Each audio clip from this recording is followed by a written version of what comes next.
तो देखिए, आज हम जानेंगे कि इलेक्ट्रॉनिक विन्यास क्या होता है, किसे कहते हैं इलेक्ट्रॉनिक विन्यास। तो कह रहे हैं कि कक्षाओं तथा कक्षकों में इलेक्ट्रॉनों के वितरण को परमाणु का इलेक्ट्रॉनिक विन्यास कहते हैं।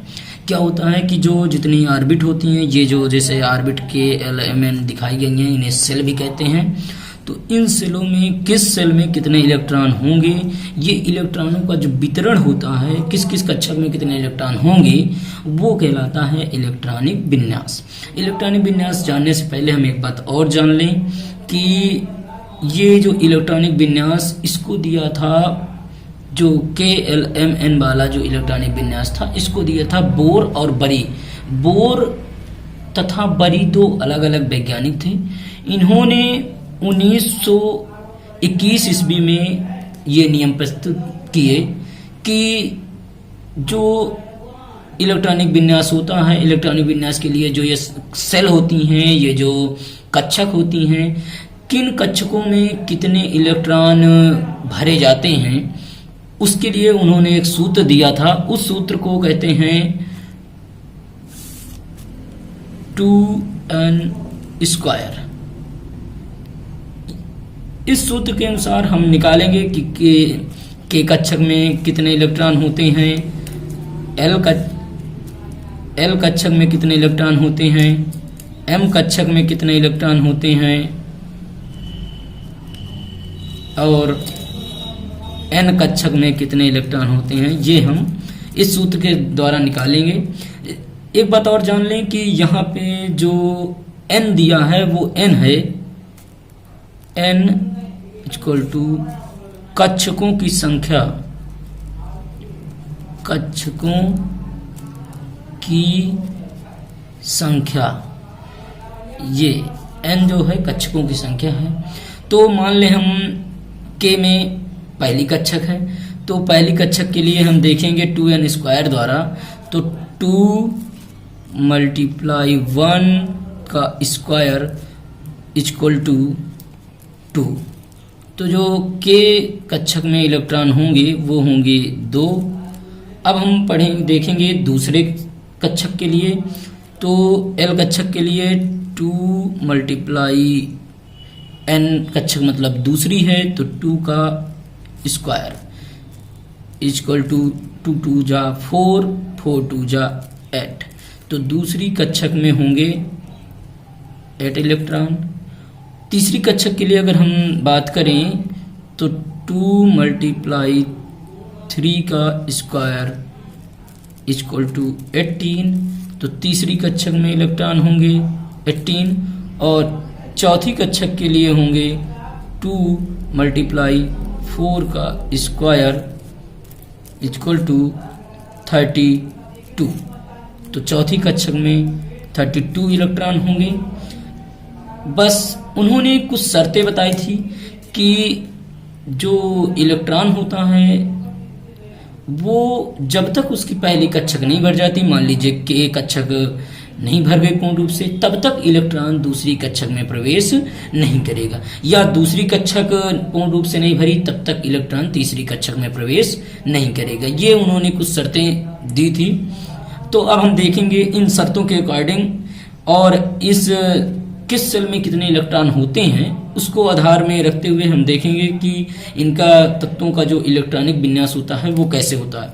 एक बात और हम जानेंगे कि इलेक्ट्रॉनिक विन्यास को निकालने के लिए सबसे पहले जरूरी है उसका परमाणु क्रमांक, क्योंकि किसी भी तत्व का इलेक्ट्रॉनिक विन्यास निकालने के लिए उसका परमाणु क्रमांक जानना बहुत ही जरूरी, कि बिना परमाणु क्रमांक के हम उसका इलेक्ट्रॉनिक विन्यास नहीं निकालेंगे। तो जैसे हम हाइड्रोजन का लिया है तो इसका परमाणु क्रमांक 8 होता है, तो इसका इलेक्ट्रॉनिक विन्यास होगा 1। मान लीजिए हम KLM और n, ये 4 हमारे ऑर्बिट हैं, कक्षक हैं। इनके अकॉर्डिंग हम पढ़ चुके हैं कि 2, 8, 18 और 32 इस तरह कक्षकों में पहली एनर्जी लेवल, दूसरा एनर्जी लेवल, तीसरा एनर्जी लेवल और ये चौथा एनर्जी लेवल, या पहली कक्षक, दूसरी कक्षक, तीसरी कक्षक और चौथी कक्षक हैं। तो इस तरह इन कक्षकों में इतने इलेक्ट्रॉन भरे जा सकते हैं अधिकतम से अधिकतम। तो अब हम उसके अकॉर्डिंग हम देखेंगे किस तत्व का इलेक्ट्रॉनिक विन्यास, तो में से हीलियम है, तो हीलियम परमाणु क्रमांक 2 है। तो पहली कक्षक में 2 इलेक्ट्रॉन, क्योंकि हमारी पहली कक्षक जो पूरी होती है वो 2 इलेक्ट्रॉन से पूरी होती है। अब जैसे हम हीलियम का देखेंगे तो पहली कक्षक में 2 इलेक्ट्रॉन, अब पहली कक्षक हमारी पूर्ण रूप से भर चुकी है, इसलिए जो इलेक्ट्रॉन है वो अब दूसरी सेल को दे दिया जाएगा, तो वो चला जाएगा दूसरी सेल में। इसी प्रकार जब हम बेरिलियम का करेंगे तो पहली कक्षक में 2 इलेक्ट्रॉन, अब जो भी इलेक्ट्रॉन बचते हैं वो बढ़ते हुए एनर्जी लेवल में चले जाएंगे, तो दूसरी कक्षक में चले जाते हैं 2। अब देखेंगे बोरान का, तो वो 2 और 3। इसके बाद कार्बन का तो देखेंगे तो पहली कक्षक में 2 इलेक्ट्रॉन, और फिर उसके बाद अब हम इसका देखेंगे नाइट्रोजन का, तो पहली कक्षक में 2 इलेक्ट्रॉन और आगे वाली कक्षक में फिर 5। अब ऑक्सीजन का देखेंगे तो पहली कक्षक में 2 ही इलेक्ट्रॉन होते हैं, और फिर जो भी इलेक्ट्रॉन बचते हैं वो सब भेज दिए जाते हैं दूसरी कक्षक में। बस ध्यान ये रखना है कि हमें इलेक्ट्रॉन दूसरी कक्षक में तब तक भेजना है जब तक दूसरी कक्षक भर ना जाए। अब हम देखेंगे ये पहली कक्षक में 2 इलेक्ट्रॉन, दूसरी कक्षक में बचे हुए इलेक्ट्रॉनों को भेजते हैं। नियॉन ये पहली कक्षक है और ये उसकी दूसरी कक्षक। सोडियम पहली कक्षक में 2 इलेक्ट्रॉन और दूसरी कक्षक में 8 इलेक्ट्रॉन। ये देखिए पहली कक्षक और दूसरी कक्षक भर चुकी है, लेकिन अभी भी हमारे पास 1 इलेक्ट्रॉन है, वो चला जाएगा यहाँ तीसरी कक्षक में। ये चला गया तीसरी कक्षक में इलेक्ट्रॉन। अब इसी तरह मैग्नीशियम का देखेंगे तो पहली कक्षक में 2 इलेक्ट्रॉन, फिर दूसरी कक्षक में 8 इलेक्ट्रॉन।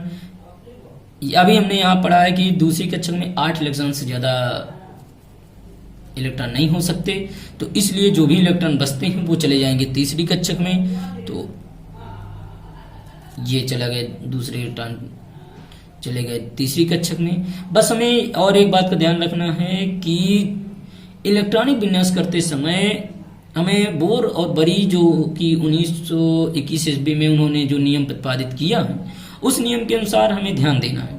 एक बात और अब हम बता दें कि यहाँ पे जो आफ और बाउ एक वैज्ञानिक थे, उन्होंने भी नियम दिया था। तो इन सेल की जो उपसेल होती हैं, सेल की उपसेल होती हैं जिन्हें हम कहते हैं SPDF, ये सेल की उपसेल होती हैं। इसके अकॉर्डिंग भी हम इलेक्ट्रॉनिक विन्यास कर सकते हैं। वो पहली कक्षक ये सेल की उपसेल S, दूसरी ये हो गई SP, तीसरी SPDF, चौथी तीसरी में ये तीसरी SPDF। ये इस तरह सेल की ये उपसेल होती हैं, इनके द्वारा भी इलेक्ट्रॉनिक विन्यास हम कर सकते हैं। तो अगर वीडियो आपको अच्छा लगे तो लाइक करें, शेयर करें और कमेंट करें। अगली वीडियो में मिलते हैं। अगली वीडियो में हम जानेंगे कि इलेक्ट्रॉनिक विन्यास द्वारा ही बैलेंसी कैसे निकालते हैं, किसी बैलेंसी के द्वारा सूत्र कैसे बनाते हैं, ये सब देखेंगे।